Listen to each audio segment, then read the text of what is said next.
Continue où est-ce qu'on était rendu? On est rendu au 6e message de cette série, la séduction des derniers temps. Et le sous-thème, c'est une espérance inébranlable dans un monde troublé.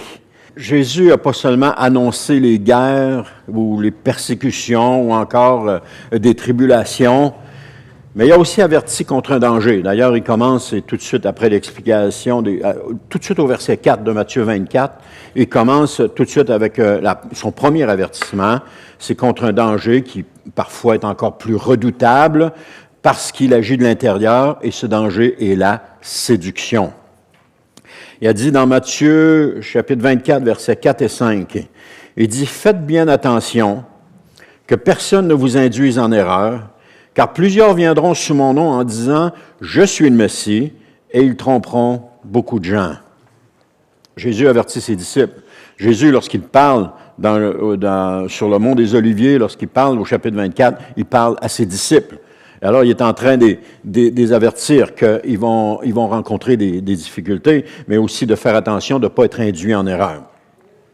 Donc, dans les derniers temps, donc dans les temps que nous vivons aujourd'hui, le danger ne sera pas seulement une pression extérieure, mais il y aura aussi une pression de l'intérieur, des voix trompeuses, des messages séduisants, encore des imitations du vrai, des discours religieux qui auront une apparence spirituelle, mais qui détourneront les cœurs de la vérité. Et ça, c'est pas toujours frappant, c'est souvent subtil, c'est souvent sournois, c'est souvent difficile à percevoir. Ça détourne les gens, malheureusement, du plan de Dieu ou du centre du plan de Dieu qui est Jésus. Jésus, tout doit revenir à Jésus. Lorsque nous prêchons, ça doit revenir à Jésus. Lorsque nous prions, ça doit revenir à Jésus. Lorsque nous chantons, ça doit revenir à Jésus. Tout doit revenir à Jésus parce que Jésus est le centre du plan de Dieu. Si quelque chose nous éloigne de Jésus, il faut se poser des questions. Dire, oups, attends un peu.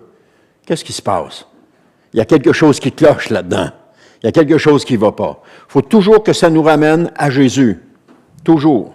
C'est comme quand vous jouez aux fléchettes, hein? Vous avez déjà joué aux fléchettes. Qu'est-ce que vous essayez de faire? C'est de viser le milieu, là. Le point rouge dans le milieu, c'est de viser le milieu. Mais c'est la même chose. Jésus est le centre du plan de Dieu. Et il faut toujours que ça nous ramène à lui, toujours. C'est pour ça qu'il est important aujourd'hui de pouvoir discerner le vrai du faux. Si on ne discerne pas aujourd'hui, comment est-ce qu'on va discerner demain? On doit apprendre à discerner le vrai du faux. C'est pourquoi le message que je fais présentement, ou cette série de messages que je fais présentement, est nécessaire. Parce qu'une Église qui ne discerne pas sera facilement troublée ou détournée. Une Église qui ne veille pas sera emportée par le mensonge. Ou encore, une Église enracinée dans la parole de Dieu pourra tenir ferme. Notre ancre solide, c'est la parole de Dieu. Notre appui solide, c'est la parole de Dieu. Voilà le but des messages de cette série. Nous enraciner dans la parole de Dieu. Et ne pas se laisser détourner par tout ce qui est flamboyant ou tout ce qui a de l'air attirant, tout ce qui a de l'air, je dirais même, populaire, parce que si c'est pas appuyé sur la parole de Dieu, ça peut pas tenir. Alors aujourd'hui, on va voir 3 vérités essentielles. La première, les séductions des derniers temps viennent souvent avec une apparence de vérité. Les séductions des derniers temps visent à refroidir l'amour de la vérité. Et puis le troisième, c'est le remède de Dieu contre la séduction. C'est une Église enracinée dans sa parole et vigilante dans la foi. Alors les séductions des derniers temps sont réelles aujourd'hui, frères et sœurs. Elles visent les croyants. Elles visent à les éloigner de la vérité de Dieu. Mais Dieu donne à son peuple tout ce qu'il faut pour demeurer ferme dans la vérité. Alors le premier, les séductions des derniers temps viennent souvent avec une apparence de vérité.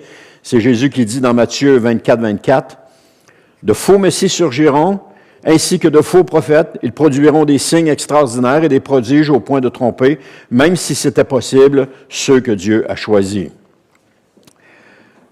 Voilà ce qui rend la séduction dangereuse. Le mensonge ne se présente pas toujours comme un mensonge évident. Parce que si c'est évident, puis on n'est pas attiré. Mais il se déguise. Il emprunte le langage de la foi. Il se recouvre d'un vocabulaire biblique, puis peut même impressionner, soit par des signes, une apparence de puissance et même une ferveur. Si vous êtes attentif et que vous regardez ce qui se passe maintenant, vous allez être en mesure de voir ça. Vous allez être en mesure de remarquer. Parce que le don de discernement qui nous est donné, ce n'est pas un don naturel, c'est un don du Saint-Esprit. Et ça commence souvent quand on commence à regarder quelque chose, puis tout à coup, il y a comme une petite voix à l'intérieur de nous qui dit « il y a de quoi qui cloche là-dedans. Il y a de quoi de pas normal là-dedans. » Et là, on peut passer par-dessus cette voie-là, pas s'en occuper, mais on peut juste s'arrêter et dire « mais qu'est-ce qui n'est pas normal? » Et commencer à réfléchir sur ce qu'on entend. Et c'est comme ça qu'on développe le discernement. Tranquillement, le Saint-Esprit commence à nous montrer, et à un moment donné, ça fait un déclic, tu dis « ah, c'est ça qui est pas correct. » Il peut y avoir plein de choses de correctes, parce que ce n'est pas tous les messages qui sont tous pas corrects. Souvent, il y a des portions qui sont correctes, mais parfois, il y a quelque chose dedans, il y a un nœud. Et c'est lui qu'il faut discerner. Parce que si on le prend comme tout du correct, bien, on risque d'être trompé par le noyau qui n'est pas correct. Mais quand on s'ouvre au discernement, puis qu'on pose la question au Seigneur, montre-moi, Seigneur, s'il y a quelque chose dedans, parfois il n'y aura rien, c'est sûr, il y en a qui sont corrects, mais parfois il va y avoir quelque chose. Et c'est là que le Saint-Esprit nous le montre. Et quand on commence à être attentif à cela, on commence à le voir. On commence à les voir. Pas dans un esprit critique juste pour critiquer pour critiquer, mais juste pour voir, s'apercevoir le vrai, de découvrir le vrai par rapport au faux, démêler le vrai du faux. Je disais que ce n'est pas un don naturel, le discernement, comme par exemple certains l'ont, d'autres ne l'ont pas. Non, c'est un don du Saint-Esprit. Et on peut tous discerner. Satan ne séduit pas principalement par l'athéisme brut, mais très souvent par la contrefaçon. Il déforme, il mélange, il tord, il imite. Il sème le doute, comme avec Ève. Dieu a-t-il réellement dit? Est-ce que Dieu a réellement dit? Et là, Ève a commencé à se poser des questions. Il avait semé le doute. Il préfère aussi souvent mêler un peu de vrai avec beaucoup d'erreurs, ou mêler un peu d'erreur avec beaucoup de vrai. Ça peut se faire aussi. Tout cela dans le but de troubler les âmes, mais pas juste de troubler, mais de garder les âmes captives. D'ailleurs, un prochain livre que j'aimerais publier à un moment donné, je n'ai rien fait encore dessus, mais je l'ai dans ma tête, ce serait à propos du Kundalini qui a envahi l'Église. Et j'ai même le titre, c'est « Lorsque les ténèbres ont envahi l'Église ». Hein? Le Kundalini. Kundalini, c'est une croyance qui est issue de certaines traditions spirituelles orientales ou hindouistes et qui aujourd'hui se manifestent dans les réunions d'église. Et vous dites, « ah, mais je n'ai jamais vu ça ». Quand on commence à s'intéresser un petit peu à ça, tout à coup on les voit.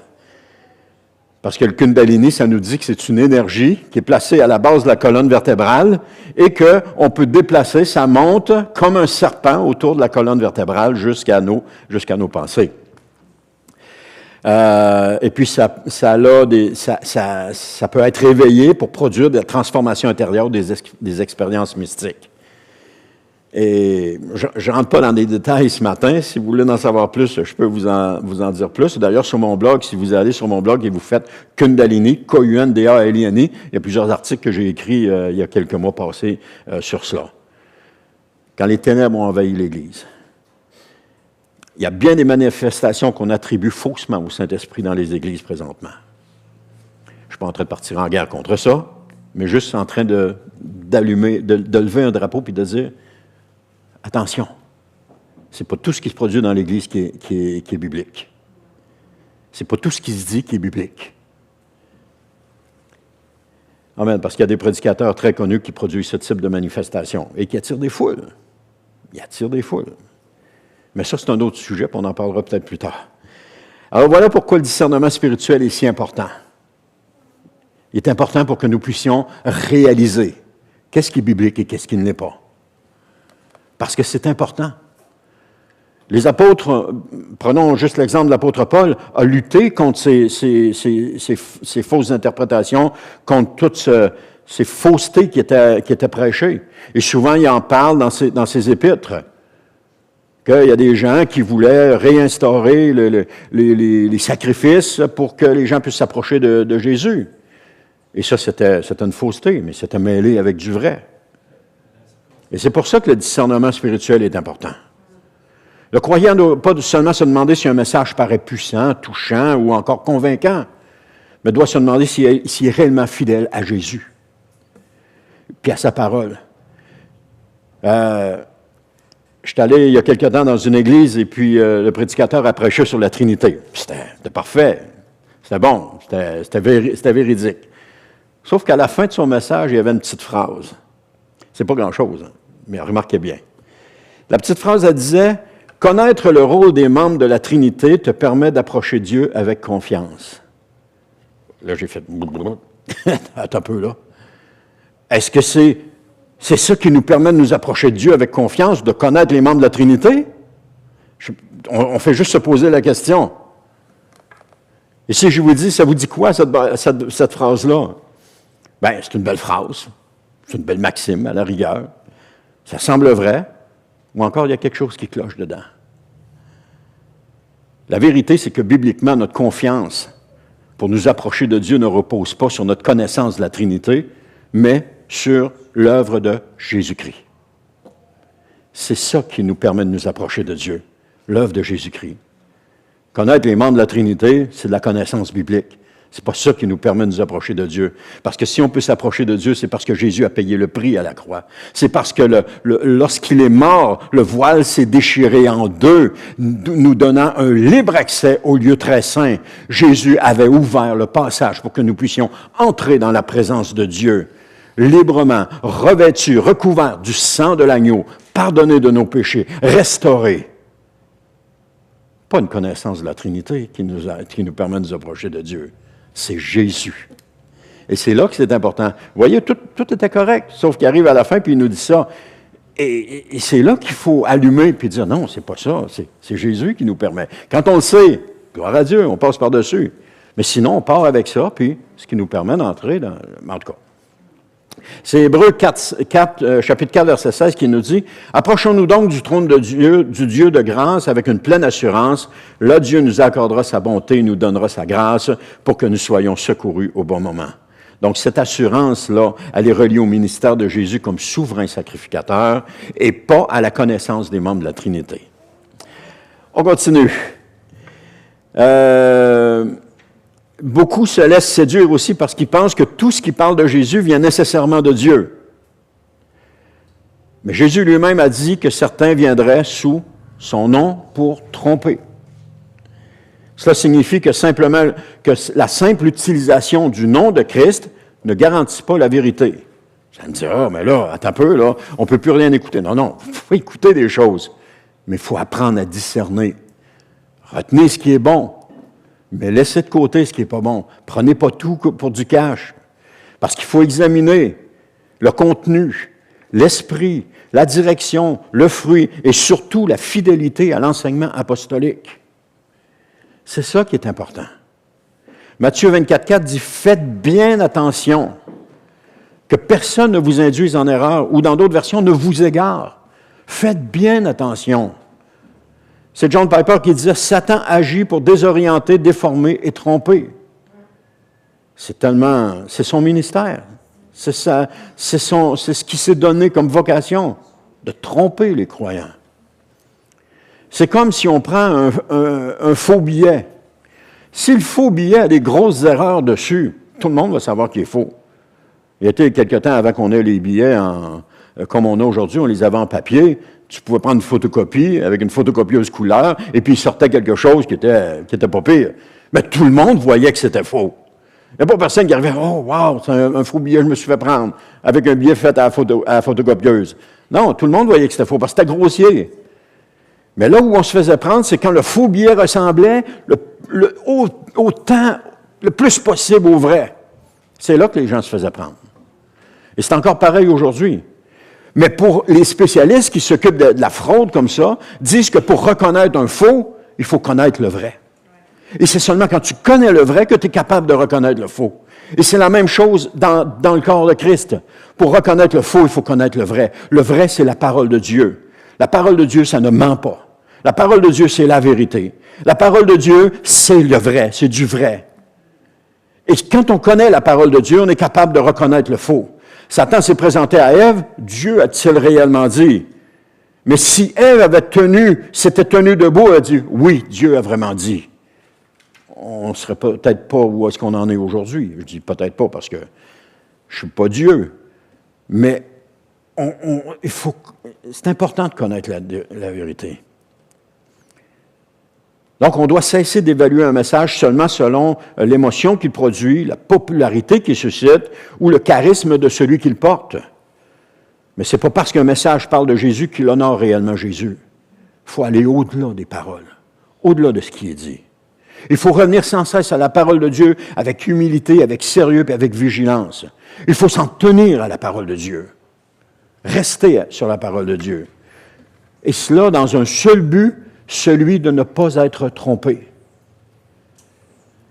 Le deuxième point, c'est les séductions des derniers temps visent à refroidir l'amour de la vérité. Jésus dit encore dans Matthieu 24, 11 à 12, « De nombreux faux prophètes surgiront et ils tromperont beaucoup de gens, parce que le mal ne cessera de croître, l'amour du plus grand nombre se refroidira. » La séduction ne vise pas seulement l'intelligence, frères et sœurs, elle vise le cœur. Et elle cherche à affaiblir l'amour de la vérité. Elle cherche aussi à user la fidélité, puis à rendre le mal acceptable et à faire paraître le compromis raisonnable. Puis c'est pour ça que plusieurs s'éloignent de la vérité.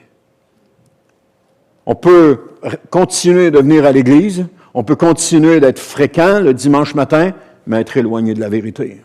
Ça peut arriver, ça aussi. Notre présence à l'Église ne détermine pas notre proximité de la vérité. Il faut passer du temps dans la parole de Dieu. Il faut la désirer, il faut l'aimer, il faut la lire. Il faut passer du temps. Et souvent, le processus commence par, premièrement, une tolérance croissante envers l'erreur. On accepte l'erreur, puis c'est correct, c'est pas grave. Ensuite, une lassitude devant la sainte doctrine. Troisièmement, une fascination pour les nouveautés spirituelles. Puis quatrièmement, un refroidissement progressif de l'amour pour Christ. Quelqu'un a mis un post et puis, je ne me souviens même pas du nom de la personne, mais je suis allé voir. Et puis il disait, qu'est-ce que vous pensez de tel évangéliste? Ah, je ne le connaissais pas. Je vais aller voir. Je suis allé voir sur son profil YouTube, puis je suis allé voir les enseignements qu'il apportait là. Et c'était pas. Et ce que j'ai remarqué, tout de suite, au premier abord, ce que j'ai remarqué, c'est pas Christ qui était élevé, c'était cette personne-là qui était élevée. Les témoignages, parce qu'à la fin de sa prédication, il y avait des témoignages, et tous les témoignages disaient comment, c'est une femme, elle était bonne, elle était extraordinaire, elle était merveilleuse, puis comment est-ce qu'elle délivrait les gens. Tout était centré sur elle, et non pas sur Jésus. J'ai vu tout de suite que ça ne marchait pas. J'ai vu tout de suite, mais pourtant, quand elle rentrait, wow, il y avait des cris d'acclamation dans la salle. Les gens étaient debout en avant, et la salle était pleine, il y avait des cris d'acclamation. C'est wow, wow, wow, wow. Mais Christ n'était pas élevé. Pourtant, elle parlait de Christ. Mais c'était cette personne-là qui était élevée. Alors, quand tu vois ça, tu te dis, ah, OK, on s'aperçoit qu'il y a quelque chose qui ne va pas. Parce que Christ doit être élevé. Christ doit être au centre. Christ doit être au centre de tout. Souvenez-vous de cela. N'oubliez pas cela. Christ doit être au centre de tout. Voilà pourquoi il ne suffit pas d'être informé, mais encore, il faut être attaché. Il ne suffit pas de connaître quelques versets, mais il faut aimer la vérité, la chérir, s'y soumettre, la défendre. 1999, mars 99, j'ai une prophétie qui m'est donnée en disant que je serais un homme de la parole de Dieu. Mars 99. Je n'ai aucune idée de ce que ça va être puis de ce que c'est. Mais tranquillement, le Seigneur m'a amené à aimer la vérité plus que tout, à aimer la parole de Dieu, à la chérir, puis à vouloir faire de la parole de Dieu la chose la plus importante dans ma vie. Et nous savons que Christ est la parole de Dieu. Oublions pas ça. Je ne savais pas à ce moment-là. Mais là, la prophétie disait que Dieu m'établissait comme une colonne dans le temple à cause de la parole. Et aujourd'hui, je le vis aujourd'hui. Parce que j'aime la parole de Dieu. Je vais dire, il passe ses journées là-dedans. Je ne passe pas mes journées là-dedans. Je suis comme vous. Là. J'ai d'autres choses à faire dans mes journées. Mais par contre, il y a des choses que je néglige, c'est vrai. Alors, Alistair Begg nous dit, c'est seulement si nous marchons dans la vérité que nous serons alors vigilants face au danger de la séduction. Et c'est la même chose si on pense à un feu qui est dans une maison qui brûle en hiver dans un foyer et que, parce que le feu brûle, on ne met plus de bûches dedans, mais tranquillement, il va s'éteindre et finalement, les tisons, les cendres vont se refroidir puis il n'y aura plus de chaleur qui va sortir de là. Donc, il faut continuer que ce soit alimenté. Alors, c'est la même chose pour le cœur du croyant. Quand l'amour de la vérité est plus nourri par la prière et la parole de Dieu, ou l'obéissance et la communion avec Christ, il se refroidit peu à peu, puis la séduction trouve un terrain extraordinaire. Alors, continuons de marcher avec le Seigneur. Approchons-nous de Jésus. La prophétie le disait, venez dans ma présence. Je sais que ce n'est pas facile, frères et sœurs. Je le vis moi-même. Vous n'êtes pas seul à vivre cela, à vivre la difficulté de vous approcher de Dieu à chaque jour. Je le vis aussi. Mais il faut faire un effort, frères et sœurs. Et puis la prophétie, ce n'était pas la première fois que Roberto arrive avec ce genre de prophétie. C'est régulier. Le Seigneur nous encourage. Il nous interpelle, nous, comme croyants de cette Église, il nous interpelle à venir dans sa présence. Le message du Saint-Esprit, le même depuis des semaines, depuis des mois, de venir dans sa présence. Et je sais que c'est un combat pour plusieurs. Je sais qu'il y en a que c'est facile, mais d'autres, c'est un combat. Mais il faut lutter pour vaincre. Si on ne lutte pas, on ne vaincra pas. Si on abandonne, on n'est pas victorieux. Il faut lutter pour vaincre. Il faut se faire, comme la Bible dit, se faire violence. Je vous dis ça, puis je suis en train de me parler. C'est Denis, tu vas te faire violence maintenant. Parce que la présence de Dieu, c'est ça que Dieu veut que tu sois dans sa présence. Et je me parle à moi, là. Ça vous arrive des fois de vous parler, hein? Dieu veut que tu viennes dans sa présence, mon Denis. Et c'est ça qu'on doit travailler, c'est ça qu'on doit vivre, en venir dans la présence de Dieu, selon notre disponibilité, bien entendu, selon ce que le Seigneur connaît de nous, bien entendu. Mais c'est important de le faire, parce que le Saint-Esprit nous interpelle à cela, semaine après semaine après semaine. Il n'y a pas un mois que ça ne nous est pas dit. Ça nous est toujours dit. Alors, aimons-nous encore la vérité, même lorsqu'elle nous corrige? Aimons-nous encore la sainteté, même lorsqu'elle nous coûte quelque chose? Aimons-nous encore Jésus plus que les discours flatteurs, les promesses faciles et les nouveautés séduisantes? Un cœur qui aime la vérité sera difficile à tromper. Il sera alerte et capable de discerner. Troisième point, le remède de Dieu contre la séduction est une Église enracinée dans sa parole et vigilante dans la foi. Je reviens là-dessus, plusieurs messages que j'écoute démontrent un message de vérité biblique et de fausseté, et un mélange entre les deux. Et je ne lance pas la pierre parce que ça peut arriver que j'amène des choses qui sont fausses aussi, ça peut arriver. Peut-être que quelqu'un va vouloir étudier ce que j'amène, puis se poser des questions. Gloire à Dieu, venez me voir s'il y a quelque chose qui est faux, je veux le savoir. Mais ça peut arriver. Alors si on écoute seulement pour se divertir, mais on ne voit pas ces choses-là. Si on écoute et puis qu'on cherche, qu'on veut discerner, là, on va les voir. Et le Seigneur n'avertit jamais son peuple sans lui donner aussi le moyen de tenir ferme. C'est Jésus qui dit, dans Matthieu 24,4, « Faites bien attention. » C'est qu'il appelle son Église à la vigilance. Faites bien attention. Et les apôtres vont dire, « Mettez les esprits à l'épreuve » dans 1 Jean 4,1. Puis Paul va dire, « Examinez toutes choses et retenez ce qui est bon » dans 1 Thessaloniciens 5,21. C'est ce que Dieu veut. un peuple lucide, enraciné et ferme. Nous ne vaincrons pas la séduction par la peur, ni par la curiosité obsessionnelle envers l'erreur, mais par une connaissance profonde de la vérité. Et ça vient graduellement, à mesure qu'on reçoit la vérité, à mesure qu'on avance, à mesure qu'on comprend, ça vient graduellement. Il ne faut pas s'attendre à ce que ça devienne automatique du jour au lendemain, mais ça vient avec la pratique. C'est ça que je disais à mon épouse hier, je fais du pain, hein? Je fais mon pain. Et puis j'ai dit, c'est fou, comme à toutes les fois que j'en fais, j'apprends quelque chose que je ne savais pas. Vous allez dire, c'est pas facile. Tu mélanges la farine, la levure, le sel, le sucre, tu mélanges ça ensemble, tu fais lever ça, tu rebrasses un petit peu, tu fais lever, puis tu mets dans le four. C'est simple. Ah, mais hier, je l'ai faite.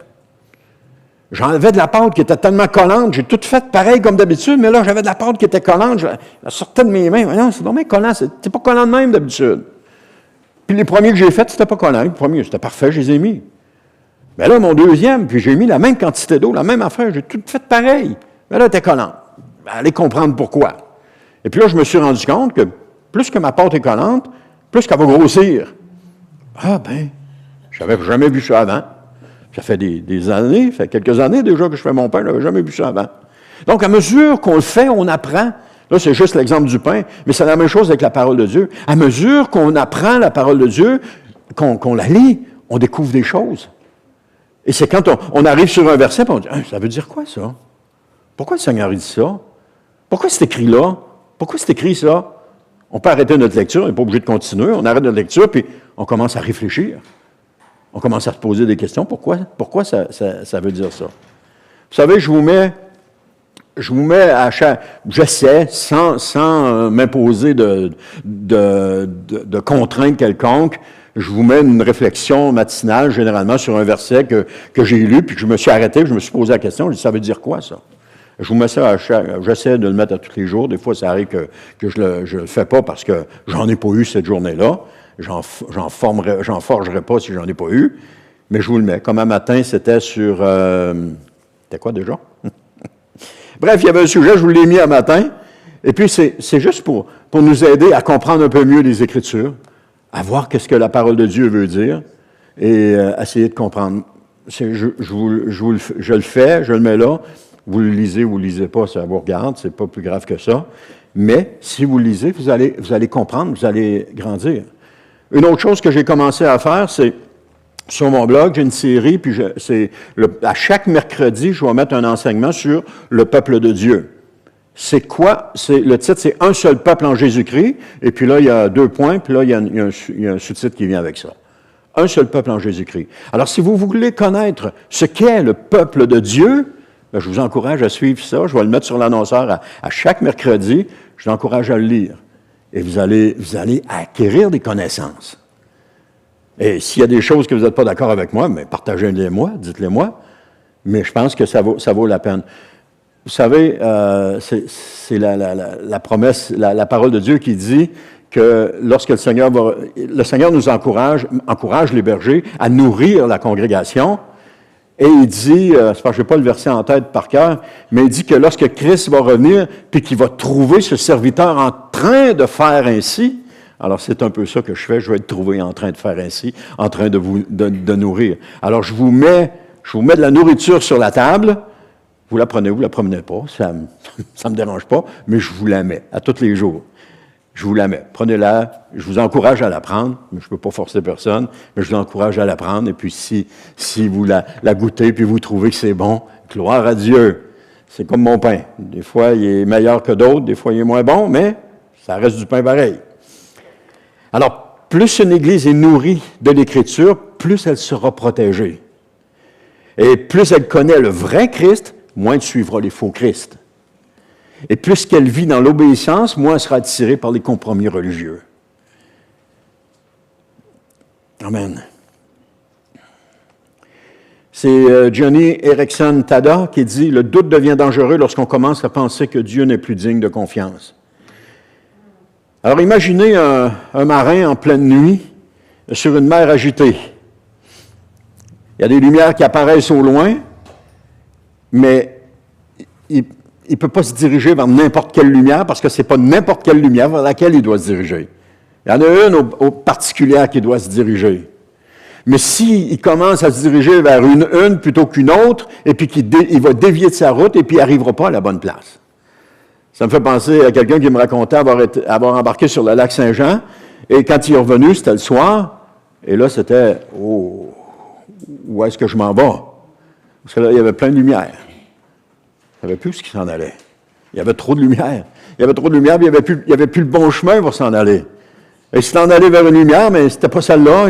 Il a viré, il a perdu beaucoup de temps de retrouver son chemin. Pourtant, c'est simple. T'as le lac, puis t'as les berges. Alors, quand tu pars du lac, tu t'en vas sur les berges, puis tu vas arriver. Mais c'est pas aussi simple que cela.